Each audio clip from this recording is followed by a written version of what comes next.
Welcome to mega 9 TV. దేశంలో doctor కావాలనేది లక్షలాది మంది విద్యార్థుల కల.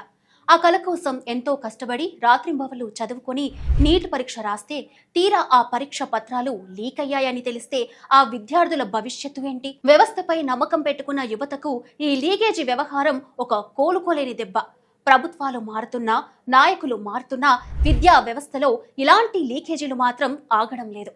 అయితే ఇలాంటి ఒక భయంకరమైన తప్పు జరిగినప్పుడు బాధ్యత వహించాల్సిన నాయకులు మౌనంగా ఉంటే ఆ మౌనాన్ని బద్దలు కొట్టడానికి ఒక యువకుడు అమెరికా నుండి ఇండియాకు వస్తున్నారు. అతనే social media sensation cockroach Janata party వ్యవస్థాపకుడు అభిజిత్ దీప్కే. అమెరికాలోని బోస్టన్లో ఉంటున్న దీప్కే తన కెరియర్ను విలాసవంతమైన జీవితాన్ని వదిలేసి ఇండియాకు వస్తుండటం ఇప్పుడు హాట్ టాపిక్గా మారింది.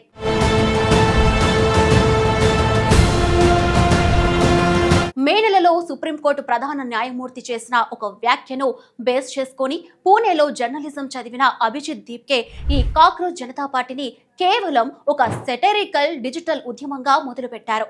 యువత ఎదుర్కొంటున్న నిరుద్యోగం, పేపర్ లీకేజీ లాంటి ప్రధాన సమస్యలను మీమ్స్, సెటైర్స్ ద్వారా ప్రభుత్వాన్ని ప్రశ్నించడం మొదలుపెట్టారు. ఈ ఐడియా ఎంతలా క్లిక్ అయిందంటే కేవలం 10 రోజుల్లోనే లక్షలాది మంది యువత ఈ కాక్రోచ్ పార్టీలో డిజిటల్ మెంబర్స్గా జాయిన్ అయిపోయారు. దీని దెబ్బకు కేంద్ర ప్రభుత్వం అలర్ట్ అయింది. కారణాలు ఏమైనప్పటికీ సిజేపీకి సంబంధించిన వెబ్సైట్ను, వారి ట్విట్టర్ అకౌంట్ను ప్రభుత్వం బ్లాక్ చేసింది. అధికారంలో ఉన్న వాళ్ళు మమ్మల్ని బొద్దింకల్లా చూస్తున్నారు, కానీ బొద్దింకలు ఎప్పటికీ చావవు అంటూ అభిజిత్ న్యాయ పోరాటానికి దిగారు.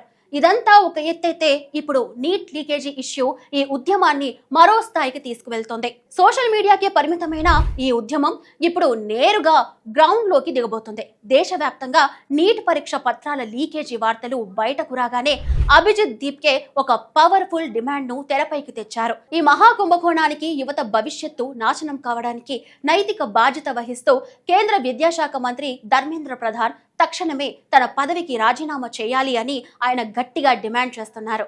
అంతేకాదు, ఈ డిమాండ్ ను సమర్థిస్తూ సిజేపీ వెబ్సైట్ లో ఏకంగా 6 లక్షల మంది యువత డిజిటల్ సంతకాలతో కూడిన పిటిషన్ పై సైన్ చేశారు.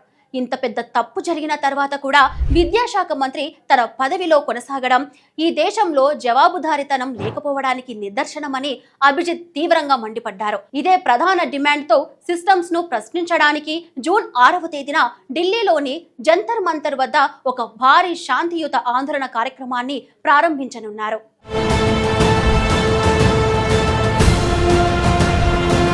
ప్రస్తుతం అమెరికాలో మాస్టర్స్ చేసి అక్కడే సెటిల్ అయ్యే అవకాశం ఉన్న అభిజిత్ తనకంటూ ఎలాంటి సంబంధం లేకపోయినా ఈ ఉద్యమం కోసం ఇండియాకి తిరిగి వస్తున్నారు. ఒకవేళ ఇండియాలో అడుగు పెట్టగానే తనను ఎయిర్పోర్ట్లో అరెస్ట్ చేస్తారేమో అన్న భయం ఆయన స్నేహితులలో, కుటుంబ సభ్యులలో ఉన్నప్పటికీ ఆయన వెనక్కి తగ్గడం లేదు. తాను అమెరికాలో ఉద్యోగం చేసుకుంటూ హాయిగా బతకొచ్చు, కానీ ఎవరో వస్తారు, మనల్ని రక్షిస్తారు అని ఇంకెంతకాలం ఎదురు చూస్తాం? మన భవిష్యత్తు కోసం మనమే పోరాడాలి అని ఆయన స్పష్టం చేశారు. శాంతిని విశ్వసించే, రాజ్యాంగాన్ని గౌరవించే యువత మొత్తం, ముఖ్యంగా తమను తాము వ్యవస్థ బాధితులుగా భావిస్తున్న బొద్దింకలంతా జూన్ 6న జంతర్ మంతర్ వద్దకు చేరుకొని తనతో కలిసి రావాలని ఆయన ఒక పవర్ఫుల్ పిలుపునిచ్చారు. ఒక సామాన్య యువకుడు సిస్టమ్స్ లోని తప్పులను ఎత్తి చూపుతూ ఇంతటి రిస్క్ తీసుకొని ముందుకు రావడం నిజంగా ఆశ్చర్యకరం. సోషల్ మీడియాలో ఒక సెటరికల్ పేజ్గా మొదలైన ఈ కాక్రోచ్ జనతా పార్టీ నేడు యువత పక్షాన నిలబడి వ్యవస్థలోని లోపాలను ప్రశ్నించే స్థాయికి ఎదిగింది. నీట్ లాంటి అత్యంత కీలకమైన పరీక్షల పేపర్లు లీక్ అవ్వడం జాతి భవిష్యత్తుకే ప్రమాదం. జూన్ 6న జరగబోయే ఈ ఆందోళన కేంద్ర ప్రభుత్వాన్ని కదిలిస్తుందా? విద్యాశాఖ మంత్రి నుండి ఎలాంటి స్పందన వస్తుందో వేచి చూడాలి.